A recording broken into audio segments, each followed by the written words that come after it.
You've been thinking of trading up for your next home. Our next guest has 3 things to consider before you buy. David Nygaard of David Nygaard Properties joins us now to explain.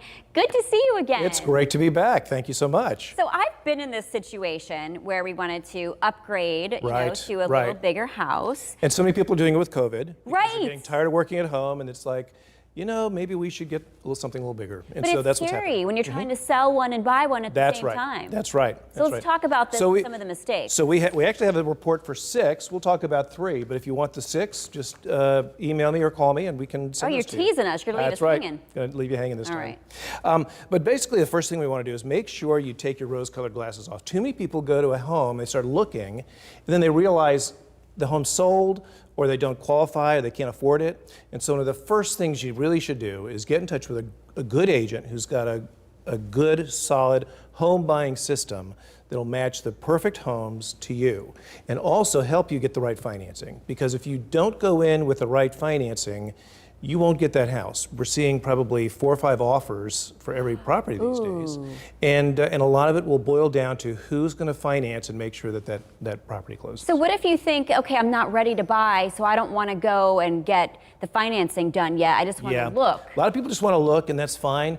But the best way to look is to look if you're prepared to actually move on it. Interesting. And a lot of sellers don't want you looking in their home with COVID if you're not qualified to buy. So you may not be able to get inside any of those homes. Wow. Okay, didn't know that one. Yep, that's a new one. Yeah, what else do you have? So I think number 2 is that you've got to make sure that you make necessary improvements. And too many people, they don't clean their home properly, they don't fix things up. And so a lot of agents will have a home improvement service. So they can help you know what to do to fix up your home to sell, but also know how to help you do it. Some even will pay for it up front and allow you to then collect the money after the fact to get things done and get more money for your house. So why not just wait until the home inspection? Because what if you're spending all of this money on the stuff that people might not notice? Sure, but everybody watches HGTV these days, and that's what they expect to see. So they want to see the granite countertops. They want to see the clean kitchen. They want to see the updated bathrooms. And there's little tiny things you can do. We've seen small amounts, $5,000, $10,000, and can get $25,000 or $30,000 more in return. And so why not do that in advance of putting it on the market? And so a good agent will have a good home improvement system to help pay for those little projects to get the most out of your house. All right, interesting. Yep. All right, and number 3? Well, number 3 is really the catch-22, and isn't that when you're trading up, you really have to time it properly. Yes, that's stressful. You do not want to get stuck with 2 mortgages, right? Or without a house at all. And that's where a lot of people We were almost in that situation. Oh, yeah, and a lot of people are. So some agents actually have a guarantee program for trading up. So if your house doesn't sell as it's supposed to, they'll buy it. And they have the resources to buy it at a price you agree to.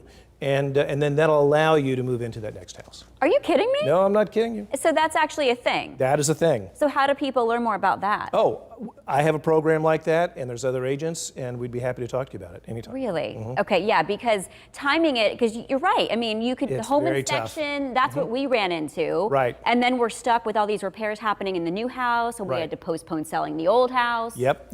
And a lot of buyers, have to do contingencies. Yes. And sellers don't want a contingency. They don't want to have a domino effect of multiple people waiting for this house to sell. You're right. And so in order to get a house, sometimes you've got to release that contingency.